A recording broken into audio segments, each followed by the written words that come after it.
Bookish voice में आपका स्वागत है। आप सुन रहे हैं श्री रामचरितमानस का उत्तरकांड भाग 101। यह माया जब शिवजी और ब्रह्मा जी को भी मोह लेती है तब दूसरा बेचारा क्या चीज़ है। जी में ऐसा जानकर ही मुनि लोग उस माया के स्वामी भगवान का भजन करते हैं। गरुड़ जी बहा गए जहाँ निर्वाद बुद्धि और पूर्ण भक्ति वाले काकभूषुंडी जी बसते थे। उस पर्वत को देखकर उनका मन प्रसन्न हो गया और उसके दर्शन से ही सब माया मोह तथा सोच जाता रहा। तालाब में स्नान और जलपान करके वे प्रसन्नचित्त से बट वृक्ष के नीचे गए। वहाँ श्री राम जी के सुंदर चरित्र सुनने के लिए बूढ़े बूढ़े पक्षी आए हुए थे। भुसुंडी जी कथा आरंभ करना ही चाहते थे कि उसी समय पक्षीराज गरुड़ जी वहाँ आ पहुँचे। पक्षियों के राजा गरुड़ जी को आते देखकर काकभूषुंडी जी सहित सारा पक्षी समाज हर्षित हुआ। उन्होंने पक्षीराज गरुड़ जी का बहुत ही आदर सत्कार किया और स्वागत पूछकर बैठने के लिए सुंदर आसन दिया। फिर प्रेम सहित पूजा करके काकभूषुंड जी मधुर वचन बोले, हे नाथ, हे पक्षीराज, आपके दर्शन से मैं कृतार्थ हुआ। आप जो आज्ञा दे मैं अब वही कहूँ। हे प्रभु, आप किस कार्य के लिए यहाँ आए हैं? पक्षीराज गरुड़ जी ने कोमल वचन कहे, आप तो सदा ही कृतार्थ रूप है, जिनकी बड़ाई स्वयं महादेव जी ने आदर पूर्वक अपने श्री मुख से की है।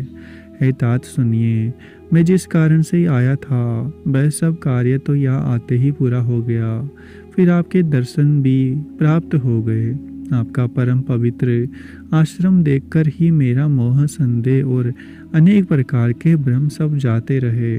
अब हे तात, आप मुझे श्री राम जी की अत्यंत पवित्र करने वाली, सदा सुख देने वाली और दुख समूह का नाश करने वाली कथा आदर सहित सुनाइए। हे प्रभु, मैं बार बार आपसे यही विनती करता हूँ। गरुड़ जी की विनम्र, सरल, सुंदर, प्रेम युक्त, सुखप्रद और अत्यंत पवित्र वाणी सुनते ही भुसुंडी जी के मन में परम उत्साह हुआ और वे श्री रघुनाथ जी के गुणों की कथा कहने लगे। हे भवानी, पहले तो उन्होंने बड़े ही प्रेम से रामचरितमानस सरोवर का रूपक समझाकर कहा और फिर नारद जी का अपार मोह और फिर रावण का अवतार कहा। फिर प्रभु के अवतार की कथा का वर्णन किया। तदंतर मन लगाकर श्री राम जी की बाल लीलाएं कही। मन में परम उत्साह भरकर अनेकों प्रकार की बाल लीलाएं कहकर फिर ऋषि विश्वामित्र जी का अयोध्या आना और श्री रघुवीर जी का विवाह वर्णन किया। फिर श्री राम जी के राज्याभिषेक का प्रसंग, फिर राजा दशरथ जी के वचन से राजरस में भंग पड़ना, फिर नगरवासियों का विरह, ईषाद और श्री राम लक्ष्मण का संवाद कहा। श्री राम का वन गमन, केवट का प्रेम, गंगा जी से पार उतरकर प्रयाग में निवास, वाल्मीकि जी और प्रभु श्री राम जी का मिलन और जैसे भगवान चित्रकूट में बसे, यह सब कहा। फिर मंत्री सुमंत्री जी का नगर में लौटना, राम दशरथ जी का स्मरण, भरत जी का ननिहाल से अयोध्या में आना और उनके प्रेम का बहुत वर्णन किया।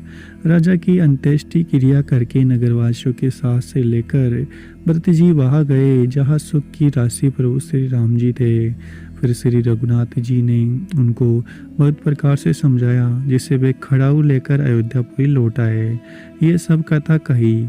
भरत जी की नंदीग्राम में रहने की रीति, इंद्रपुत्र जयंत की नीच करनी और फिर प्रभु श्री रामचंद्र जी और अत्रि जी का मिलाप वर्णन किया। जिस प्रकार विराध का वध हुआ और सरंग बंग जी ने शरीर त्याग किया, वह प्रसंग कहकर फिर सुतीक्ष्ण जी का प्रेम वर्णन करके प्रभु और अगस्त्य जी का सत्संग वृत्तांत कहा। दंडक वन का पवित्र करना कहकर फिर भुसुंडी जी ने गृध्रराज के साथ मित्रता का वर्णन किया।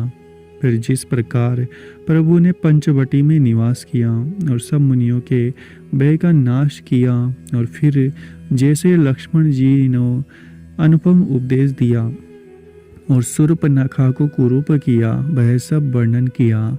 फिर कर दूषण बद और जिस प्रकार रावण ने सब समाचार जाना वह बखान कर कहा, तथा जिस प्रकार रावण और मारीच की बातचीत हुई वह सब उन्होंने कही। फिर माया सीता का हरण और श्री रघुवीर विरह का कुछ वर्णन किया। फिर प्रभु ने गिद्ध जटायु की जिस प्रकार क्रिया की, कवंद का वध करके सबरी को परम गति दी, और फिर जिस प्रकार विरह वर्णन करते हुए श्री रघुवीर जी पंपासर के तीर पर गए और सब कहा। प्रभु और नारद जी का संवाद, मारुति के मिलने का प्रसंग कहकर फिर सुग्रीव से मित्रता और बाली के प्राण नाश का वर्णन किया। सुग्रीव का राज तिलक करके प्रभु ने परवर्षण पर्वत पर निवास किया। वह तथा वर्षा और शरद का वर्णन, श्री राम जी का सुग्रीव पर रोष और सुग्रीव का भय आदि प्रसंग कहे। जिस प्रकार वानर राज सुग्रीव ने वानरों को भेजा और वे सीता जी की खोज में जिस प्रकार सब दिशाओं में गए, जिस प्रकार उन्होंने बिल में प्रवेश किया और फिर जैसे वानरों को संपत्ति मिला वह कथा कही। संपत्ति से सब कथा सुनकर पवन पुत्र हनुमान जी जिस तरह अपार समुद्र को लांग गए, फिर हनुमान जी ने जैसे लंका में प्रवेश किया और फिर जैसे सीता जी को धीरज दिया, सो सब कहा। अशोक वन को उजाड़कर रावण को समझाकर लंकापुरी को जलाकर, फिर जैसे उन्होंने समुद्र को लांगा और जिस प्रकार सब वानर वहां आए जहां श्री रघुनाथ जी थे और आकर श्री जानकी जी को कुशल सुनाई, फिर जिस प्रकार सेना सहित श्री रघुवीर जी जाकर समुद्र के तट पर उतरे और जिस प्रकार विभीषण जी आकर उनसे मिले, वह सब और समुद्र के बांधने की कथा उसने सुनाई।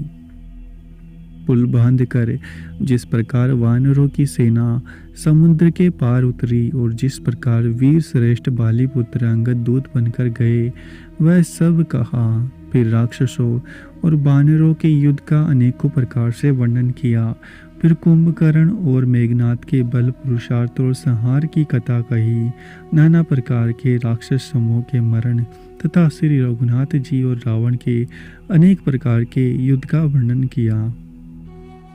रावण वध, मंदोदरी का शोक, विभीषण का राज्याभिषेक और देवताओं का शोक रहित होना कहकर फिर सीता जी सहित और श्री रघुनाथ जी का मिलाप कहा। जिस प्रकार देवताओं ने हाथ जोड़कर स्तुति की और फिर जैसे वानरों समेत पुष्पक विमान पर चढ़कर कृपा धाम प्रभु अवधपुरी को चले, वह कहा। जिस प्रकार श्री रामचंद्र जी ने अपने नगर अयोध्या में आए, वे सब उज्जवल चरित्र काकभूषुंडी जी ने विस्तार पूर्वक वर्णन किए। फिर उन्होंने श्री राम जी का राज्याभिषेक किया और शिव जी कहते हैं कि अयोध्यापुरी का और अनेक प्रकार की राजनीति का वर्णन करते हुए भूषुंडी जी ने यह सब कथा कही जो है भवानी मैंने तुमसे कही। सारी राम कथा सुनकर पक्षीराज गरुड़ जी के मन में बहुत उत्साहित आनंदित होकर वचन कहने लगे। श्री रघुनाथ जी के सब चरित्र मैंने सुने, जिससे मेरा संदेह जाता रहा है। काक शिरोमणि, आपके अनुग्रह से श्री राम जी के चरणों में मेरा प्रेम हो गया है। युद्ध में प्रभु का नागपाश बंधन देखकर मुझे अत्यंत मोह हो गया था कि श्री राम जी तो सच्चिदानंदन है, वे किस कारण व्याकुल है। बिल्कुल ही लौकिक मनुष्य का सा चरित्र देखकर मेरे हृदय में भारी संदेह हो गया। मैं अब उस ब्रह्म को अपने लिए हित करके समझता हूँ। कृपा निदान ने मुझ पर यह बड़ा अनुग्रह किया। जो धूप से अत्यंत व्याकुल होता है वही वृक्ष की छाया का सुख जानता है। हे तात, यदि मुझे अत्यंत मोह न होता तो मैं आपसे किस प्रकार मिलता और कैसे अत्यंत विचित्र यह सुंदर कथा हरि कथा सुनता। जो आपने बहुत प्रकार से गाई है। वेद शास्त्र पुराणों का भी यही मत है, सिद्ध और मुनि भी यही कहते हैं, इसमें संदेह नहीं है। सच्चे संत उसी को मिलते हैं जिसे श्री राम जी कृपा करके देखते हैं। श्री राम जी की कृपा से मुझे आपके दर्शन हुए और आपकी कृपा से मेरा संदेह चला गया। पक्षीराज गरुड़ जी की विनय और प्रेम युक्त वाणी सुनकर काकभुसुंडी जी का शरीर पुलकित हो गया। उनके नेत्रों में जल भर आया और वे मन में अत्यंत हर्षित हुए। हे उमा, सुंदर पंक्ति वाले, सुशील पवित्र कथा के प्रेमी और हरि के सेवक श्रोता को पाकर सज्जन अत्यंत गोपनीय रहस्यों को भी प्रकट कर देते हैं। काकभुसुंडी जी ने फिर से कहा। पक्षीराज पर उनका प्रेम कम नहीं था। हे नाथ, आप सब प्रकार से मेरे पूज्य है, श्री रघुनाथ जी की कृपा पात्र है। आपको ना संदेह और ना मोह ही है। हे नाथ, आपने तो मुझ पर दया की है पक्षीराज, मोह के बहाने श्री रघुनाथ जी ने आपको यहाँ भेजकर मुझे बढ़ाई दी है। हे पक्षियों के स्वामी, आपने अपना मोह कहा, सो है गोसाई, यह कुछ आश्चर्य नहीं है। नारद जी, शिव जी, ब्रह्मा जी और सनकादि जी आत्मज्ञ के मर्मज्ञ और उसका उपदेश करने वाले श्रेष्ठ मुनि हैं। उनमें भी किस किस को मोह ने अंधा अविवेक शून्य नहीं किया। जगत में ऐसा कौन है जिसे काम ने ना नचाया हो, तृष्णा ने किसी को मतवाला नहीं बनाया, क्रोध ने किसका हृदय नहीं जलाया। इस संसार में ऐसा कौन ज्ञानी, तपस्वी, सूरवीर, कवि, विद्वान और गुणों का दाम है जिसकी लोभ ने बेडवना ना की हो। लक्ष्मी के मद ने किसको टेढ़ा और प्रभुता ने किसको बहना नहीं कर दिया। ऐसा कौन है जिससे मृग नयनी के नेत्र बाण ना लगे हो। रजतम आदि गुणों का किया हुआ सन्निपात किसे नहीं हुआ। ऐसा कोई नहीं है जिसे मान और मद ने अछूता छोड़ा हो। यौवन के ज्वर ने किसे अपा से बाहर नहीं किया। ममता ने किसे यज्ञ का नाश नहीं किया। मत्सर ने किसको कलंक नहीं लगाया। शोक रूपी पवन ने किसे नहीं हिला दिया।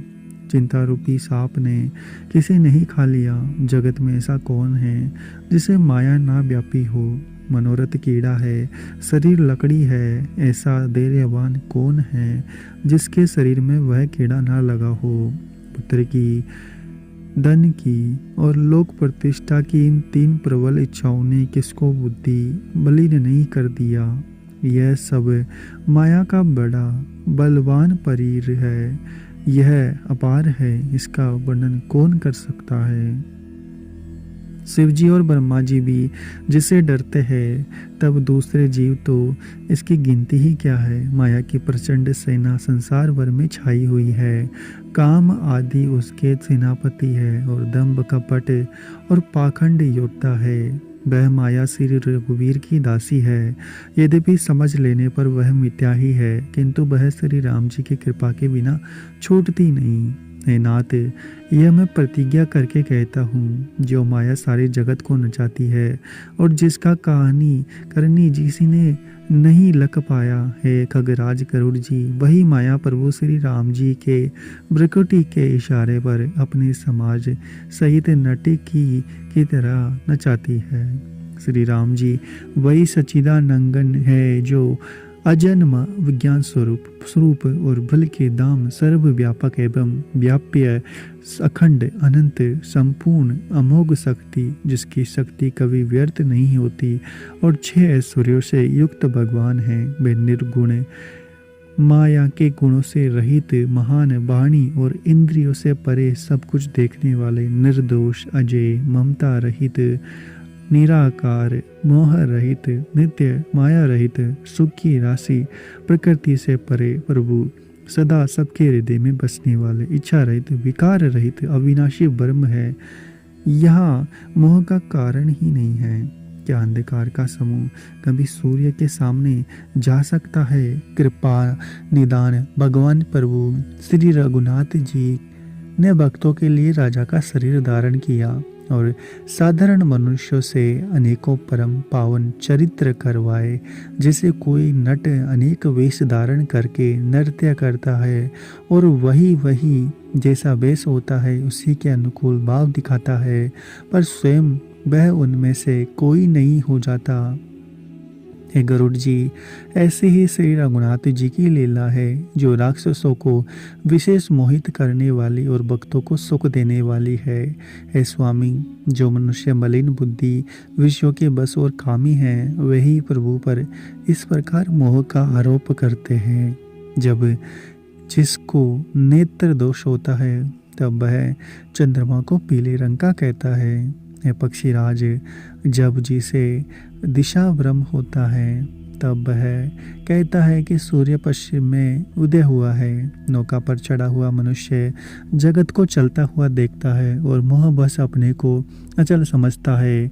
बालक घूमते हैं, घर आदि नहीं घूमते, पर वे आपस में एक दूसरे को झूठा कहते हैं। हे गरुड़ जी, श्री हरि के विषय में मोह की कल्पना भी ऐसी ही है। भगवान में तो स्वप्न में भी अज्ञान का प्रसंग नहीं है, किंतु जो माया के वश मंद बुद्धि और भाग्यहीन है और जिनके हृदय पर अनेकों प्रकार के पर्दे पड़े हैं, वे मूर्ख हट के वश होकर संदेह करते हैं और अपना अज्ञान श्री राम जी पर आरोपित करते हैं। जो काम क्रोध मद और लोभ में रत है, दुख स्वरूप घर में आसक्त है, वे श्री रघुनाथ जी को कैसे जान सकते हैं। वे मूर्ख तो अंधकार रूपी कुएं में पड़े हुए हैं।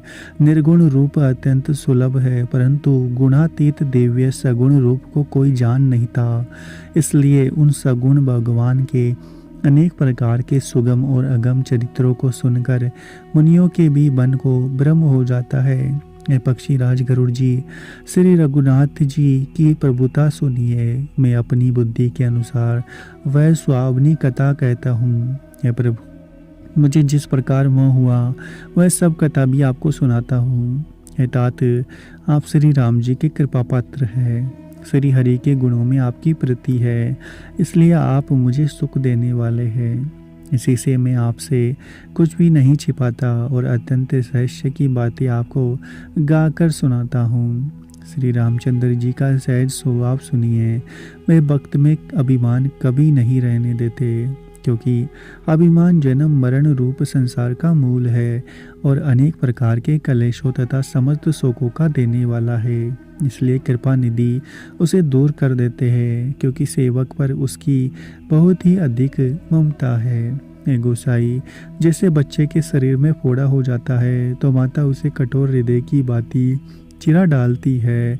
यद्यपि बच्चा पहले ही दुख पाता है और अधीर होकर रोता है, तो भी रोग के नाश के लिए माता बच्चे की उस पीड़ा को कुछ भी नहीं गिनती। उसी प्रकार श्री रघुनाथ जी अपने दास का अभिमान उसके हित के लिए हर लेते हैं। तुलसीदास जी कहते हैं कि ऐसे प्रभु को ब्रह्म त्याग कर क्यों नहीं बचते।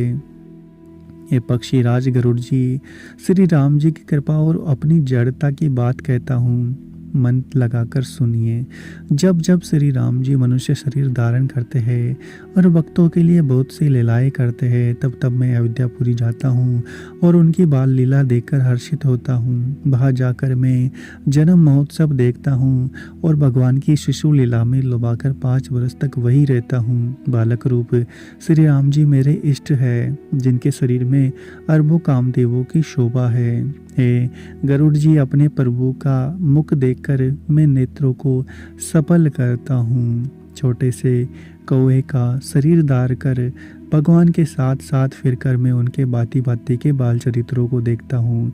लड़कपन में वे जहाँ जहाँ फिरते हैं, वहाँ वहाँ मैं साथ साथ उड़ता हूँ और आंगन में उनकी जो जूठन पड़ती रहती है वही खाकर उड़ आता हूँ।